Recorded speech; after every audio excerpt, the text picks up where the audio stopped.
Welcome, everyone. It's Tuesday night for another wonderful episode of the Angriest Man in Orlando. I am the Angriest Man, Anthony, here in Orlando, welcoming everyone. It's Tuesday. We're on time, a little after 8. That's awesome. We're here.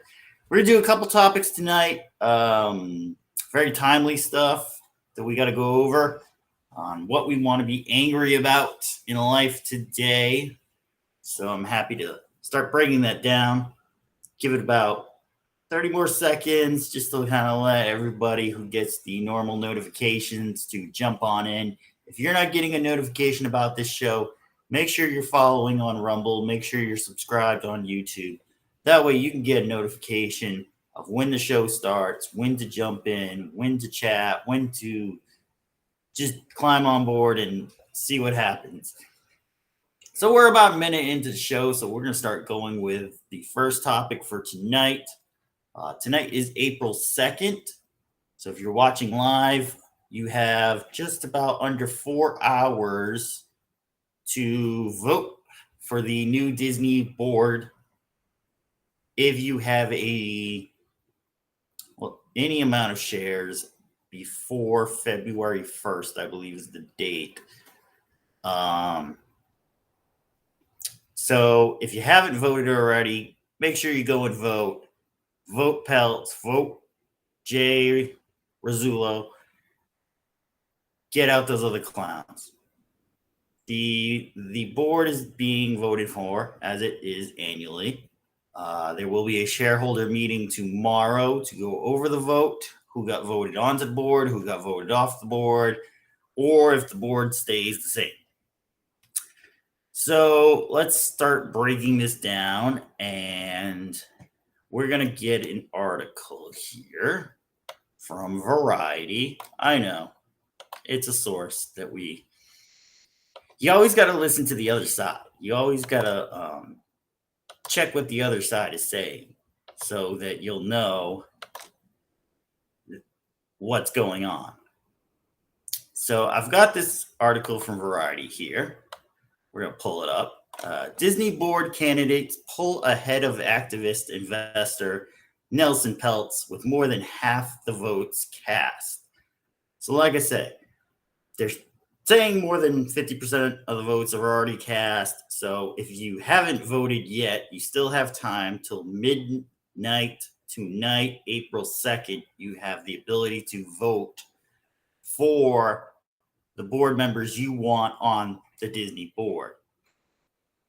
A couple days ago, they were saying Nelson Peltz was ahead of the other people that were on the board. So this is curious to see that this is published April 2nd, about 10 hours ago or so, that they believe the board candidates who are already on the board have gone past Nelson Peltz right now. Jay Rizzullo is kind of still in it, but I would probably give it a 20% chance he's going to make it on. Crazy things have happened before, so you don't really know what to think on this, but it seems, according to Variety, Peltz may not be getting on the board. We're going to skim through this real quick. CEO Bob Iger has pulled into the lead for each of their 12 board candidates to win re-election, with activist investor Nelson Peltz trailing. More than half the shareholder votes have been cast. Two of the big investors in Disney, which are BlackRock and T. Rowe Price, they're fully supporting the directors on the board who are already there. It stands to reason that, they think they're doing a swell job, everything's going well, which is, by stock price, yes, everything's going well, everything's moving along. By price of movie revenue, the pricing we're seeing on getting into the amusement parks and everything, it does not look like it's going so well. So it's funny how one thing can look right and one thing can be so wrong. According to journals, Peltz had been leading the race as of late last week to replace member Maria Elena Lagomasino, with Disney CFO Jay Rizzullo trailing. So the annual shareholder meeting, this is where I want to take it from, will be starting at 10 a.m. Pacific time tomorrow, April 3rd. So that's 10 a.m. Pacific time, 11 a.m. Mountain time, noon Central, and 1 p.m. Eastern time, depending on where you are in the country. If you're outside of the country, just pull up a world clock and you'll be able to see. But 10 a.m. Pacific time is when this meeting will be starting. It will be virtual. Eligible shareholders have been able to cast their votes prior to the meeting online via mail or telephone. Shareholders may vote at the meeting, but Disney says it strongly encourages them to do so by 11 p.m. Eastern on April 2nd. That's tonight. The vote counts will be announced at the April 3rd meeting. So this is why I'm trying to get on this right now and stating that if you have a share of Disney, if you have an account that has a share of Disney, if you have a index fund that has a share of Disney in it, you could be eligible, as long as you've had it before February 1st, you're eligible to vote for the shareholders. So go on your little Google machine at home, type in Disney voting, and it'll bring you there. You should have gotten something in the mail or an email stating that you have a code to be able to vote. But if you haven't, definitely go check it out and see if you can vote, because every vote counts in this fight right now. Everything is counting right now. Things are all up in the air right now.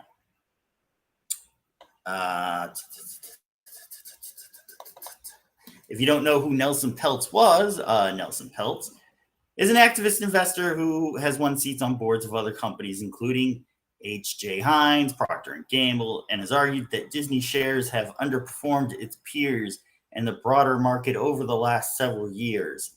Peltz's proxy campaign to bring fresh thinking to Disney's board has won support from influential advisory firm Institutional Shareholder Services, which recommend shareholders elect Peltz to the Disney board, but not Rizzullo, in part citing Disney's failed CEO succession plan. Now, it's interesting to also see that Institutional Shareholder Services has had in the past a hand in moving CEOs. They were the ones who put out there that they should move on from Michael Eisner and bring in Bob Iger.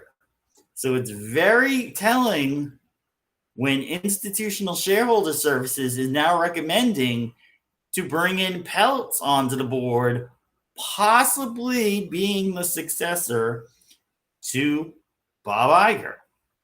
Will he? Will not he? Will he just name someone once he gets in there? That's what Bob Iger, I believe, is ultimately scared of. Bob Iger is a man who wants to cement his legacy in this company. Some say he even wants to be the next Walt Disney or bigger than Disney. But definitely I can see he wants his legacy there. He wants his name there. In 100 years, you're going to remember him and everything that he did for this company. And he wants that there. I think that was definitely why he came back. His reasoning was because I just wanted to right the wrong of bringing in Bob Chapek, but you were really there running everything just behind the scenes with Chapek. So not really sure what he was fixing other than his own mistakes, basically.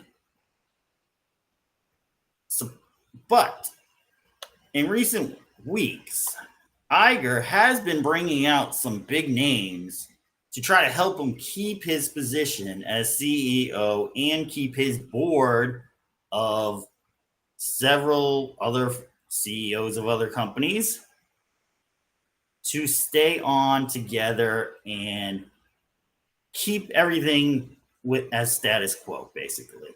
He's brought out people such as filmmaker George Lucas, former Disney CEO Michael Eisner, which I'm going to come out and say I publicly went after Michael Eisner for the way he made it seem like 1983 was being repeated now.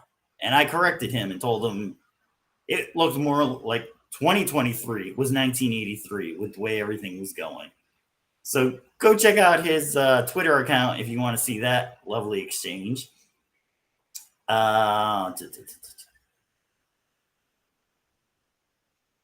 He brought out Abigail Disney. He brought out Glass Lewis. He brought out a whole ton of people. They even made a video with Ludwig von Drake, the little cartoon duck who looks very much like Scrooge McDuck, but with a German accent, to basically come out and speak to everyone and explain how to vote. If you haven't seen that video, I'm pretty sure they're going to take it down in a couple days anyway, because they won't really want that stain on them for that. So I'm recommending Nelson Peltz. I'm also recommending Jay Rizzullo. We'll have to see if those two candidates get voted on. Again, the voting will be tabulated tomorrow and announced at their annual shareholder meeting, 10 a.m. Pacific time. We will not be live with that, but there will be several other channels that will be live with that. Go check them out. The one I'm going to be watching is actually Valiant Renegade on YouTube. Check out Valiant Renegade on YouTube at 1 o'clock. He'll have the results and some of what's going on at the shareholder meeting. I will be taking notes, and we will have a segment on Thursday night's show of 2 Men in a Room where we'll go over everything that went through on that, and we'll go from there. So, if the board does stay the same, the question is succession. Who comes after Iger? Iger is scheduled to be there till 2026, and then is, I'm going to say, rumored to leave if he picks a successor. If he doesn't, he's probably going to keep going, and who knows what's going to happen then. But I saw a report that there is someone in the running for a successor, and it's that the person has been picked out by Bob Iger himself. So I'm going to share that right now with you. If I can, there we go. Her name is Dana Walden. And this is a CNBC article, how Dana Walden could defy critics and become Disney's first female CEO. Okay, we got that. So Dana Walden is running to be Bob Iger's successor as Disney CEO. According to people familiar with matter, if she is chosen, Walden would be the first female CEO of Disney in its 100-year history. She's proven herself as a Disney executive, but some former Disney executives question whether her resume is suitable for the job. When 20 colleagues and friends spoke with CNBC about her strengths, faults, and perceived likelihood she will take over for Iger. So she's someone who already works for Disney. We'll kind of just go through that real quick. So she started out with 20th Century Fox Film. and was then, I believe, moved over to Fox's corporate communications division. This is kind of just what her life was and how it's going to be so great to have a female CEO of the Walt Disney Company. Which, let me just stop for a minute. If Disney's family bloodline was still alive, I believe you would have had a female CEO. He had two daughters who I don't think had children of their own, but had they had children of their own, there might have been a girl in there who may have wanted to go on and be the face of the Walt Disney Company. Now, the great niece, I believe, Abigail Disney, likes to be the mouth of Walt Disney Company, as she mouths off all the time. I can remember as far back as 2016 when I was working there, she was complaining about how cast members were not getting paid correctly. And I said, well, if you've got a problem with that, just join the Disney board, sign on, run the company, get the cast members what you think they deserve. You've got enough money to do it.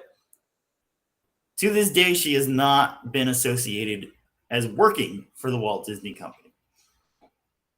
So you have these strong opinions, but yet you don't do anything about it. So I don't know why she keeps going off. I don't know why they brought her back to support Iger. It's a mystery. She just needs to kind of just do something or just get out, because nobody wants to keep hearing her mouth off. It's not positive at all to anything. It doesn't do anything. So back to Miss Walden. It kind of goes into her early time where she tried to impress a few people, and then she got the job at Fox, and then she got moved over to Disney Entertainment. So they're throwing her name out there because of a couple of reasons that is later put into the article. So I'm going to just jump around a little. Sorry about that.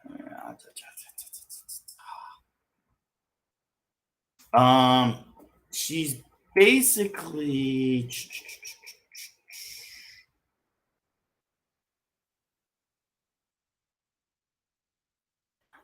so several executives at Disney privately told CNBC that they believe Walden, 59, is the favorite to land the top job, though they have no inside knowledge of the process, and their proximity to Walden may skew their perception. Her relationship with Iger, let me highlight this for you folks so you can see this. She lives just blocks from his house in Brentwood, California. So Bob Iger and Dana Walden live on the same block in Brentwood, California.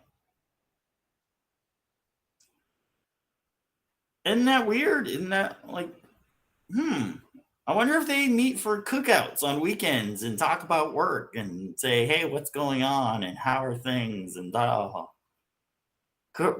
Could this be why several executives, without having any inside knowledge of the process, could be thinking that Dana Walden has a shot at being the first female CEO for Disney? I don't know.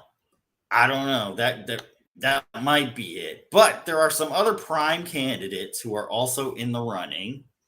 There is Disney Experiences chairman Josh D'Amaro. He's shown his face around the parks. He used to run, I believe, part of the park of Walt Disney World, or the full park in Disney World here in Orlando. Used to see him around quite a bit. Don't see him around as much. Works a lot out of California now. But he is a visual that a lot of the cast members do see. So if you show his picture, most cast members will know that's Josh D'Amaro.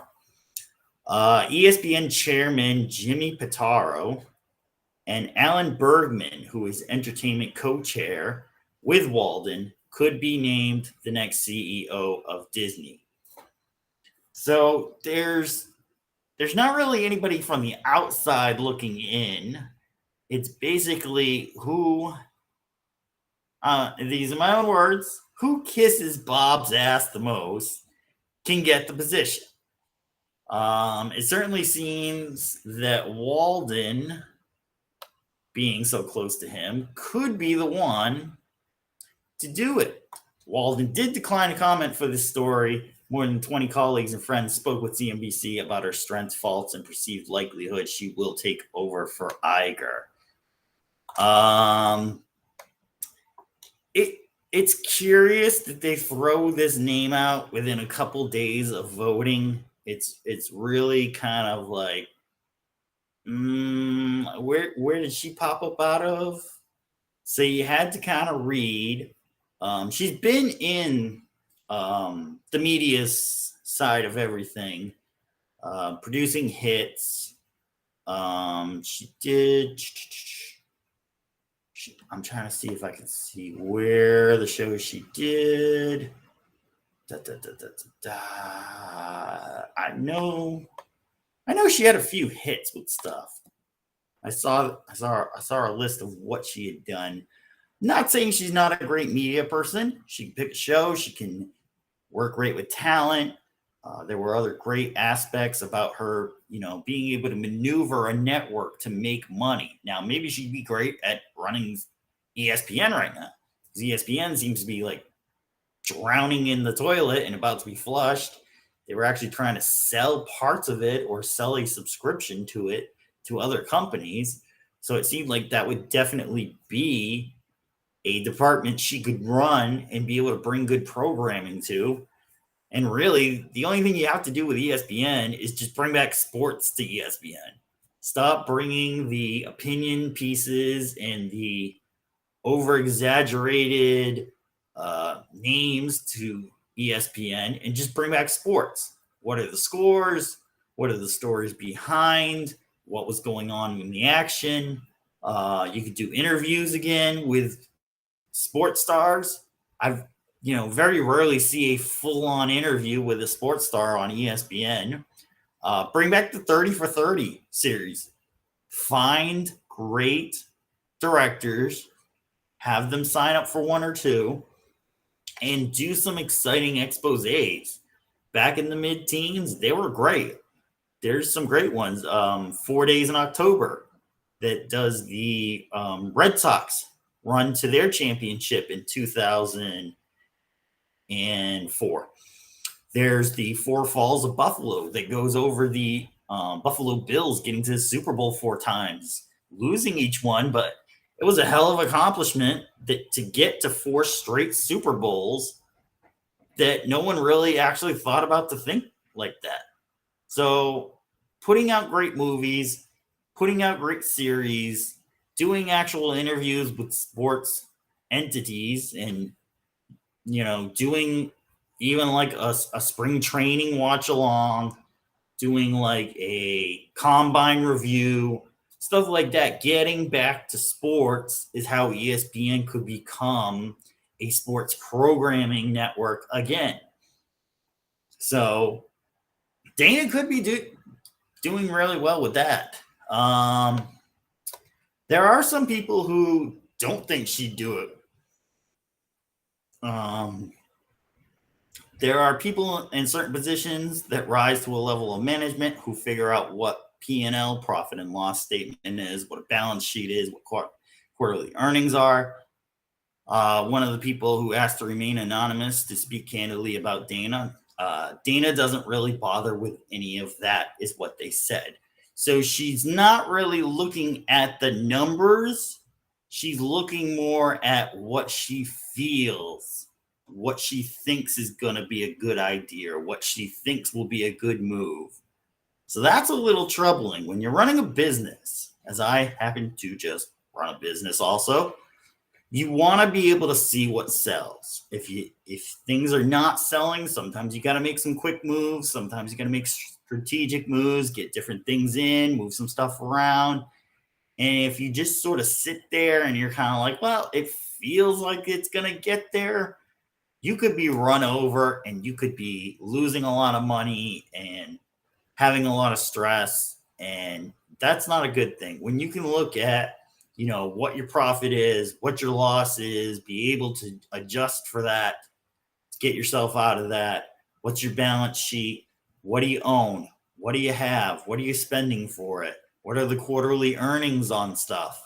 Are we making enough this quarter to make it? Are we not making enough this quarter to make it? Can we pick something up, make a merger with somebody, and be able to keep the company going? Can we cut something to get as a lot, to get rid of a loss? Those are the things you have to think about when you're doing business. And if this person is not thinking that, she may not be a good candidate. The article goes on. A second former co-worker said Walden's profile simply doesn't translate to becoming the Disney CEO. Job that involves close investor interaction, geopolitical deals for parks and resorts, and strategic thinking around acquisition and investment. She'll be eaten up by real investors. So, and it goes on. The rest of the article goes from there. Some friends, some neighbors who talked to her about it. And so if you want to read it, CNBC has that article on her. It was just posted within the last day from the recording of this video. So you can go look that up. Will that name be thrown out? Well, we have to see first if the board stays together. If the board stays together with everybody on it and Iger is still CEO, he may move towards one of those people that was mentioned. He may move towards Dana Walden as being the next person to follow along. You have to kind of see how this works out. Now, the Variety article was published this morning or so. If enough late coming voters join the voting, it may turn. Peltz may come out. If Peltz comes onto the board, I think you may see some other people who were kind of shaky, maybe didn't want to keep Bob going. They may start raising their voice to kind of get the board going a certain way, to get the company going a certain way. So it'll be interesting to see if Peltz makes it.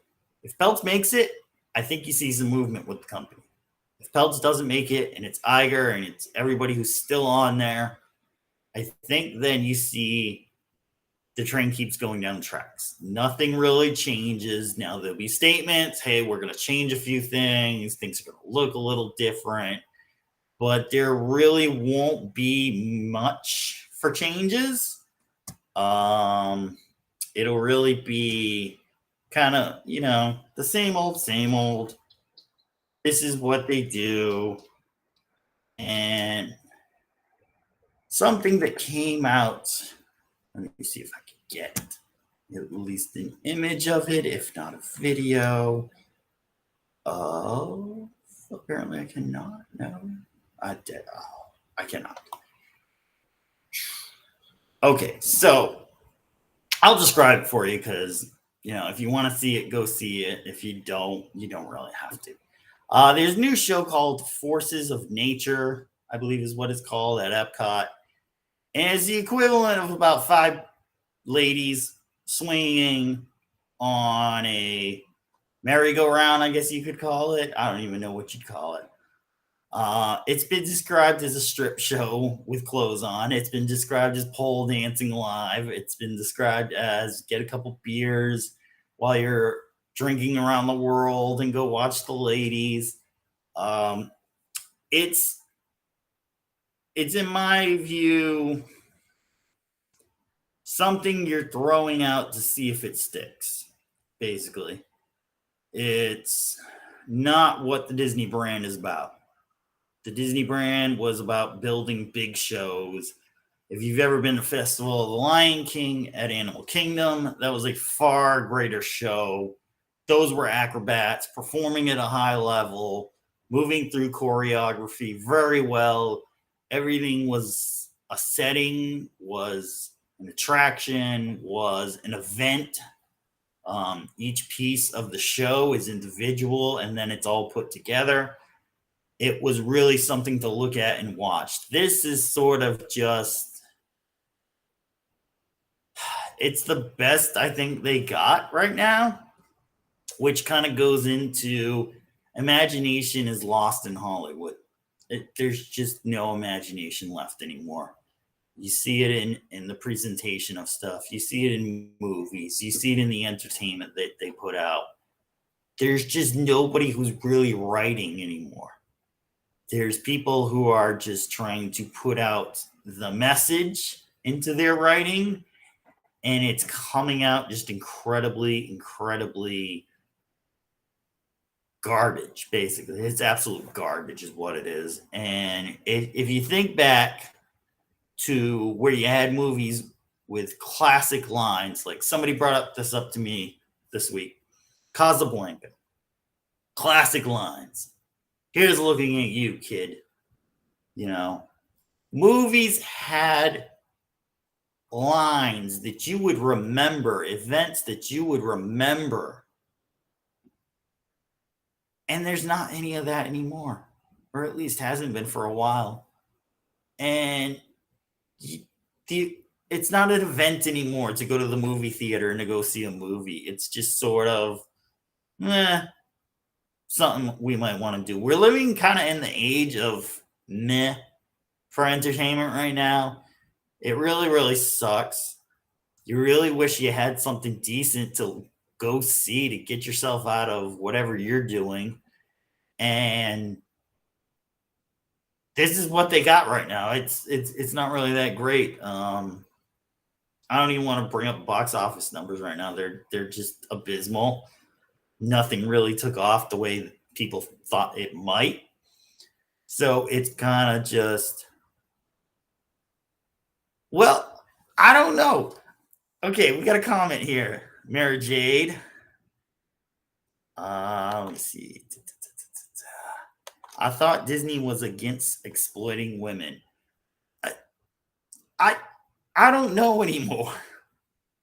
Their topics and their lines are so all over the place now that they don't want to exploit women they care about, but they're fine with, the women they want to throw up on this show. Let me see if I can pull something here. I want to get everybody to kind of see the show, so let me see if I can find it. So don't mind me, folks, because this is a one-man show. I'm producing, editing, doing everything right now. So it's funny. Even in like gaming, which is kind of part of the entertainment atmosphere, if you have a very pretty woman in a video game, a lot of the American girls are freaking out about it and saying it's exploiting women, it's exploiting women.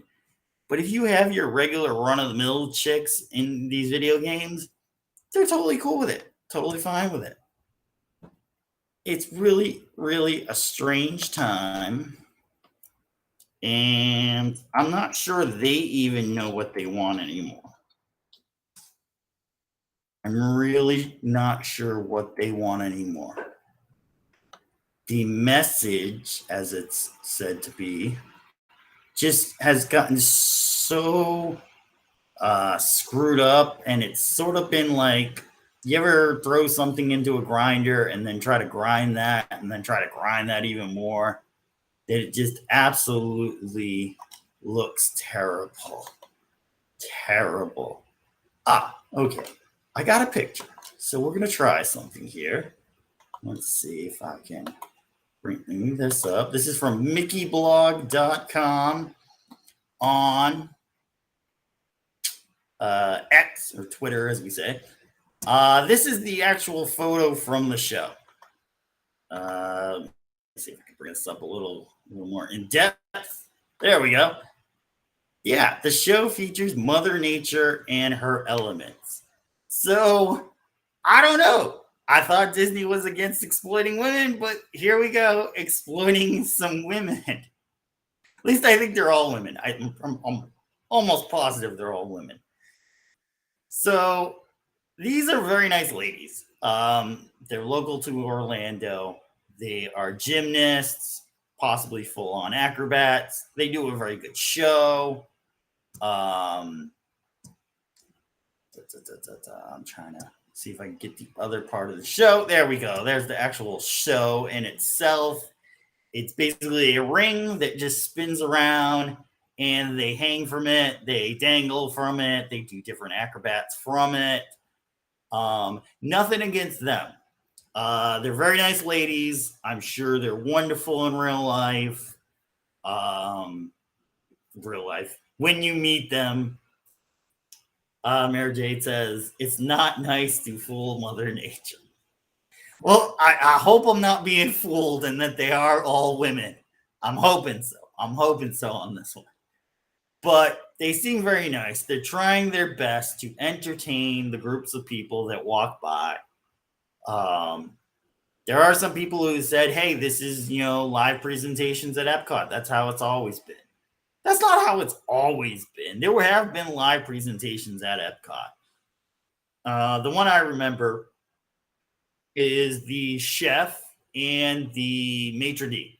The maitre d' balances wine bottles on his head, balances chairs, and then climbs the chairs to balance on top of it. Like, there was stuff that kind of like worked itself into Epcot, where this sort of just seems like this is not really forces of nature. Like, it just seems like an acrobatic show, which is fine in its own sense, but like this is kind of something you'd see at like a Renaissance fair or something. Like, it just seems really out of place to be in a Disney park. I don't find them entertaining. That's because you haven't seen the show yet. You haven't seen the show yet. Check out the video on the show. It's really crazy. I don't know. They're just not trying much. I was trying to see if I have the video, but I don't think they do on here. So we'll leave it at that. They're just not trying as much with the entertainment side. Some great examples are putting in the LED lights into the ground at Epcot to kind of just make it look like the ground lights up. Well, after a couple of days of power washing those things, because they power wash the sidewalk so it's clean, the lights weren't working. So they actually had to rip them back up and redo them. Moana's Water Adventure, a couple months that it's been open. It has days where some of the water attractions work, some of them don't work. My biggest thing is Tron. Tron was a carryover of an attraction from the Asian parks, built exactly the same way, and it took them almost 4 years to build it. That was when you knew that building stuff at Disney did not work the way it used to work. Attractions used to be built pretty quickly over there. You'd have maybe a year, maybe 2 years tops, and you'd have a new attraction up. When they were doing Fantasyland, it took them almost 3 years, I believe, and they were rebuilding everything, digging new ground up. So that I can understand. But when you're building the same attraction that you've already had in another park, it shouldn't take 4 years to build. Basically almost missing the 50th celebration of the Magic Kingdom. It's unreal. It's like, who's running the show there anymore? Which is why I think the board definitely needs a change. I think they need some new blood in there. They need a kickstart to get themselves going. I think the vote should be for Peltz, at least, if not Rizzullo also, because he is a former CFO of the company. He knows Disney. He's been there long enough that he's seen the highs and lows. He knows where The money should be going to put into new attractions and new stuff because 2024, they're going to be able to ride through pretty smoothly. They won't have too many hiccups. But once 2025 hits and Epic Universe opens here in Orlando, you're going to see what used to be coming down for a 1 week vacation, doing maybe 4 or 5 days at Disney, and then taking the last 2 days and doing like Universal if they like more of the movie stuff, Islands of Adventure if they liked the roller coasters and exciting attractions, and then you'd maybe do SeaWorld if you had a day or two. I think in 2025, that's going to completely flip because a couple of things are going to happen in 2025. In 2025, number one, the prices at Disney are going up on tickets and hotels. You're getting a few benefits added on, but it's not worth the new prices. So you got the pricing going up. 2025 Epic Universe opens in Orlando. Brand new attractions. The Universal just put out a video on the dragon area. I'm not too familiar. How to Train Your Dragon is the movie that it's based off of. I think I saw part one a little bit of years ago. But it's definitely a kid-themed ride and attraction area. There are multiple rides in the area. There's a full-on restaurant in the area. So that's going to pull kids. You know, if they're not into the Minions, if they're not into Dr. Seuss, they're probably going to be into the How to Train Your Dragon. And then there's the Monsters Land for preteens, teens, and adults. They're going to want to go see that. For the nerds of the family, they're going to want to go see the new Harry Potter Ministry of Magic area. Also, you're going to want to go see the Super Nintendo World. If you ever played Nintendo in the 80s or the 90s or Super Nintendo in the late 90s and the 2000s or even the N64, you're going to recognize the stuff that's there for the Nintendo World. It's going to be fun. It's going to be exciting. It's going to be brand new. And there's also other Celestial Park that has a great big carousel that's going to be fun to see. All this new stuff is going to be coming out in 2025, and it is going to level Disney to where you are going to want to spend at least a day at Islands of Adventure, a day at Universal, a day or two at Epic Universe. Maybe do Volcano Bay because you could throw it in with your ticket and it won't cost as much. So there's 5 days right there. You're going to stay at Universal, 5 days at Universal. And then you have like 2 or 3 days left on your vacation. You say, okay, I got kids, I'll go to Magic Kingdom. Well, we like animals, we'll go to Animal Kingdom. Well, we want to have a couple drinks. We'll go to Epcot for one day. And you're basically reversing what you've had for so long that Disney will now kind of be an afterthought. And they're not preparing for it. I think if they were going to prepare for it a couple of years ago, you would have announced you were doing a new park. You would have put it down by Animal Kingdom area where you still have a bunch of land and said, yes, this is our new park. It's going to open 2024, 2025. And we're going to come up with the theming for it. It's going to be exciting. It's going to have new experiences, new ways of looking at stuff, new attractions. And that's the way you would have stayed on top. Hey, we're going to open some new resorts down there. Not just the Hilton Tower at Polynesian Resort. Don't get me started. That thing is a nightmare. It blocks the view of a lot of people for the fireworks at Magic Kingdom. It looks atrocious. It ruined the walkway from Shades of Green. So if you're in the military and you want to stay at Shades of Green, it's going to be a lot tougher to get around Disney. So be prepared for that. It ruined a lot of stuff, and it was a non-necessity. It really was. You didn't need it there. You could have put it in another spot between the Transportation and Ticket Center and the Contemporary. You have land there. You could have put that there. Would have made a little bit of sense because they had planned a resort there way back in the 70s. Or you could have just not done it at all and put up some new resorts and a brand new park down by Animal Kingdom area. But again, I'm giving away all these free ideas for the freaking Disney board to listen to. And if you see my rant with not Bob Iger, Michael Eisner, I've given him a couple free ideas on how to save Disney if he ever wants to just step back into it.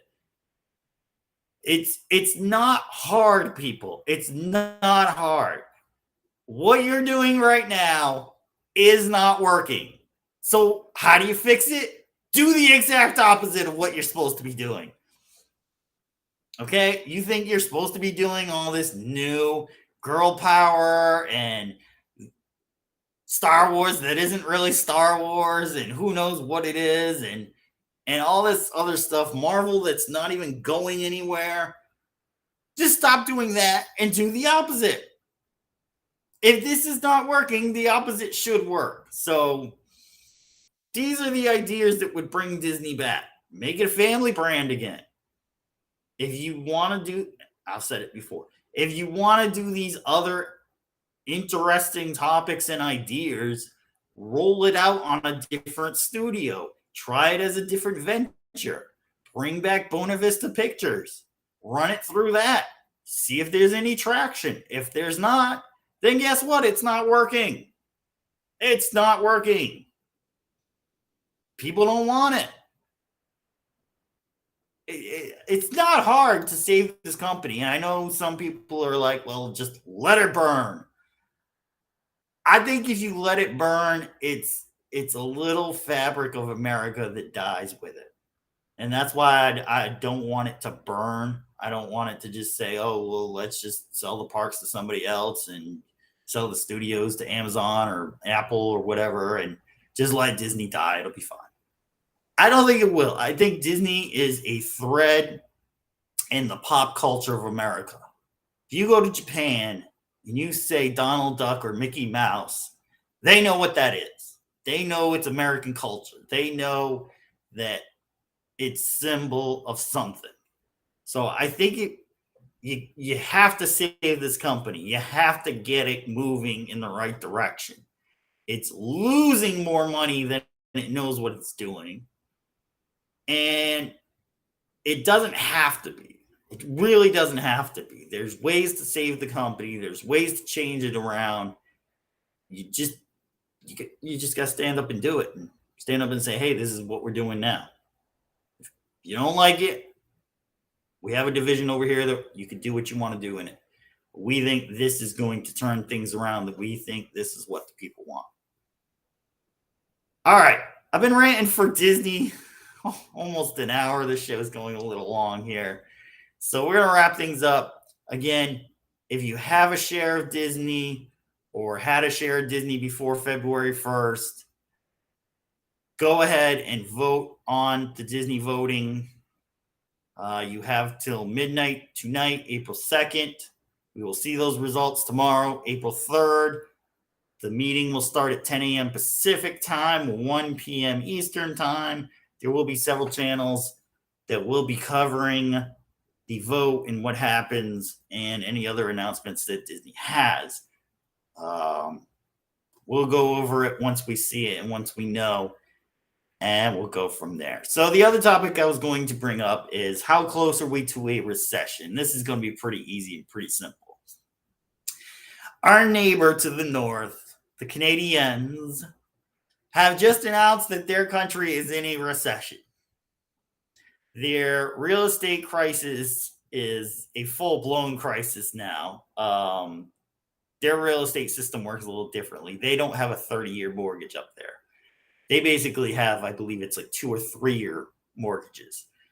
So you basically have to refinance every 2 or 3 years. And with the rates going up, they're pretty much close to being able to not refinance at all. Nobody can afford the rates. The real estate went through the roof, much like most of America did. And now they're having trouble even just paying for your own home, paying for your own groceries. Barrel of oil just hit $85 today. So prepare for your gas to spike over the next coming weeks. We'll be hitting the summer seat driving season. So that's going to push everything up. Home prices are steady in some areas, declining in other areas, but they're declining by anywhere from 0.5% to 4%. Which, yes, prices start going down, but it's not enough to really make a dent into anybody's monthly payment. So you're struggling with that part. The good thing I do see is new cars are taking a huge hit right now. They are piling up on pretty much every dealership except for maybe Honda and Toyota. But even them, they have enough cars to keep them going for a while, which means they have to decrease prices.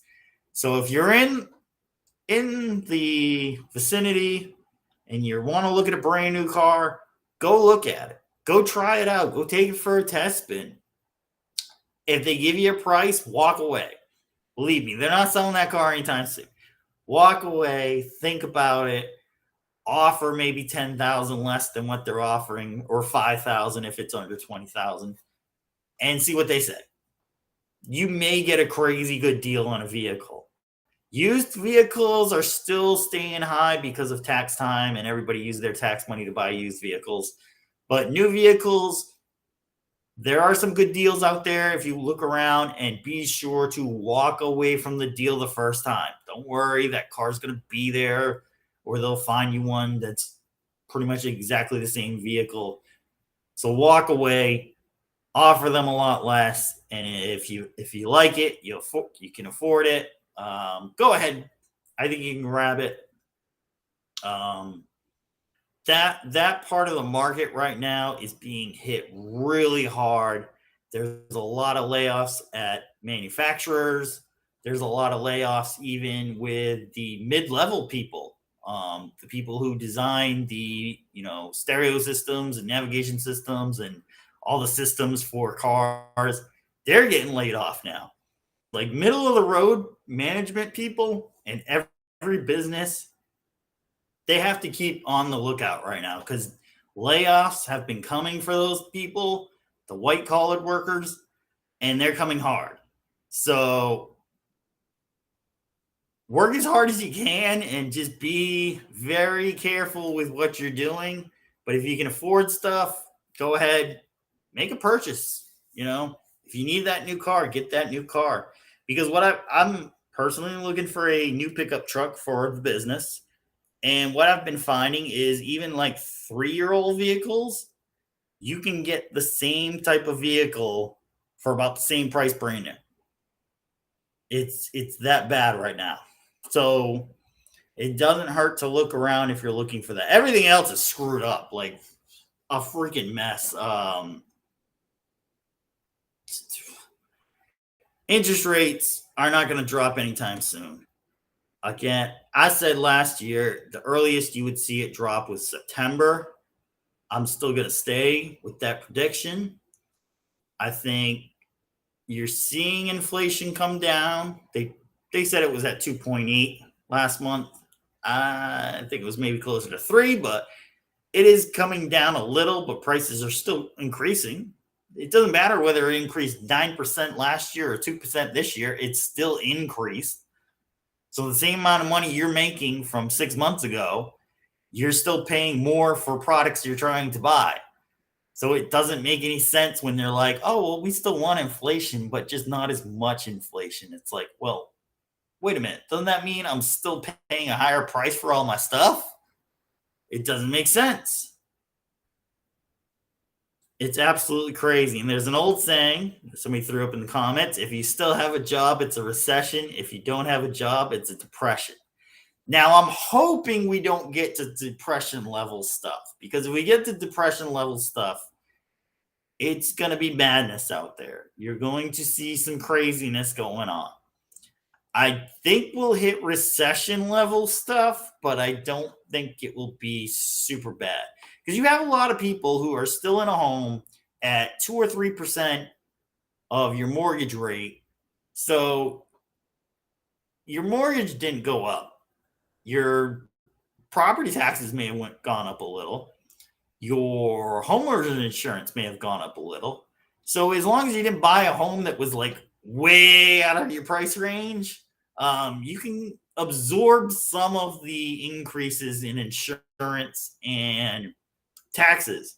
Same thing if you're driving a car. If you have a car that you bought years ago and you could afford that payment comfortably, even if your car insurance goes up, 10, 20, 30%, you can kind of absorb that. Now, if it doubles, then there's a problem. Yeah, you might want to start riding a bike or something.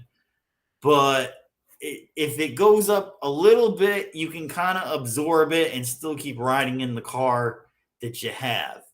If it goes crazy, yeah, I'd probably take the car off the road and just get yourself an electric bike or something at that point. But the recession, I think, is officially here. They don't want to announce it because it's an election year. You're trying to get your candidate in. You've got what? We're in March. That's in November. So you got about 8 months, 7 months to try to really get your candidate built in and built up. You don't want to start saying, well, I think we're in recession territory. I think the economy's going down. I think you should start selling everything you got. Like, you don't want to do that. So they're going to cover this up and they're going to try to make it sound like, don't worry, real estate's fine. There's more homes being sold than ever. The market is firm. Look, in New England, prices are going up. Yeah, it's great. You want to sell your home now. It's going to be awesome. Oh, don't worry about oil prices going up because electric cars are hitting the market and you won't even have to pay for that oil. Just get an electric car. Well, nobody's buying an electric car right now. Electric cars are sitting on lots for days and even months, and they're deep discounting them. And it's gotten so bad that a company called Fisker Automotive, you may have remembered them from the all chrome Fisker car from back in the day. I believe Justin Bieber had one for a little bit. They're basically all electric vehicles. They introduce a small to mid-sized SUV called the Ocean. And the Ocean was ranging from 37,000 to 63,000 was their high-end model. They just last week took their high model from 63,000 down to 37,900 and took their base model from 37,000 to 24,900. They were in talks with someone to try to help them get loans and bridge some stuff and kind of keep them afloat, and that deal fell through. So now they are on the brink of bankruptcy. They are an all EV maker. And I mean, who would want to buy a truck if you think that in a couple of years the brand's no longer going to be there? So the EV crisis is hitting everyone except Tesla. Tesla's still doing amazingly well. They kind of control the whole EV market. So the recession is, I think, here. I think no one wants to admit it, but a lot of people can't afford stuff. A lot of people are struggling right now. And you see it in less homes being bought, less vehicles being bought, EVs aren't being bought. Nobody's going to cinemas to watch movies, partly because the entertainment shit, but, also the box office returns are not that great. Just go out and walk around and see how many people are at your local mall spending money. Malls are dying off. It really is It's a tough time to be in right now, but if you start right now and plan ahead a little, you're going to be okay. Just stop buying stuff right now. If you need it, food, gas, all that stuff, buy that. But if you're looking to do a trip, put it off for a little bit. If you're looking to buy a used car to replace a car, or get a second car, hold off if you can. The prices may come down a little in the fall, I would say. Your credit cards are going to stay high. The mortgage rates are going to stay high. And a good indicator of that is um, the bills and bonds that the United States sells. Their interest rates are starting to go up again, which keeps the real estate mortgage interest rates high. So if you see those going high, you know the mortgage rates are going to stay high. And it's just watching the indicators. I know it's boring, stuff you don't want to watch, you don't really have time for. So just come to this show and I'll give you a quick recap of everything that's going on. And like I said, oil just hit $85 a barrel today. Not a great sign. Um, there's not a lot of good news other than if you have a little bit of savings, I think you can survive it and make it through. You just got to be disciplined and be able to kind of, get coupons for stuff. Buy stuff on sale if you see 2-for-1s. Haggle. I know nobody said that word in a long time. Haggle on things you are buying. Even if you're buying them on eBay, make offers. Don't just buy it now. See if you can buy, buy two, get one free kind of deals.